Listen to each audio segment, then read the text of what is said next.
Les forces armées de la République démocratique du Congo portent à la connaissance de l'opinion tant nationale qu'internationale que, dans un communiqué diffusé ce 18 juillet 2023 par Kigali, le gouvernement rwandais s'apprête à envoyer ses troupes sur le territoire congolais. Selon les autorités rwandaises, l'incursion ainsi annoncée serait justifiée par l'imminence d'une attaque supposée des FDLR-FOCA contre le Rwanda à partir du territoire congolais. Face à ce fallacieux prétexte, les forces armées de la République démocratique du Congo déclarent qu'il s'agit d'une fuite en avant destinée à préparer l'opinion et admettre et comprendre. Face à ce fallacieux prétexte, les forces armées de la République démocratique du Congo déclarent qu'il s'agit d'une fuite en avant destinée à préparer l'opinion, à admettre et comprendre la commission par les forces de défense du Rwanda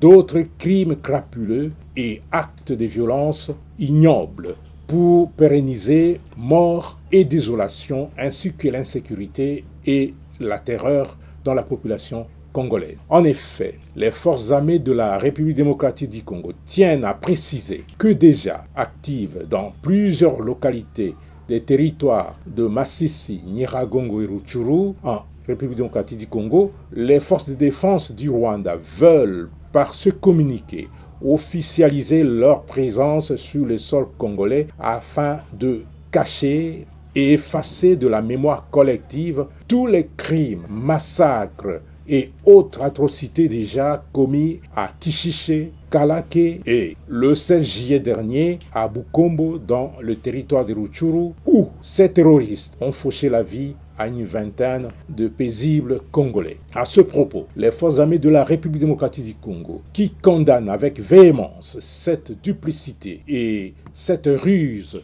qui sont depuis toujours la seconde nature des forces de défense du Rwanda, indiquent que, tout en étant respectueuse de tous les engagements internationaux et de l'intégrité territoriale de chaque pays, notre armée ne permettra jamais de servir de base arrière à la déstabilisation d'un pays voisin à partir de notre territoire, à l'instar de ce que les forces de défense du Rwanda et leurs forces supplétives ont effectué en attaquant et en occupant quelques localités dans le Nord Kivu. Prenons à témoin l'opinion nationale et internationale. Les forces armées de la République démocratique du Congo déclarent qu'en cas d'attaque de manière officielle du territoire congolais par les troupes terroristes des forces de défense du Rwanda et leurs laquais du M23, les forces armées de la République démocratique du Congo se réservent le droit de répondre très vigoureusement.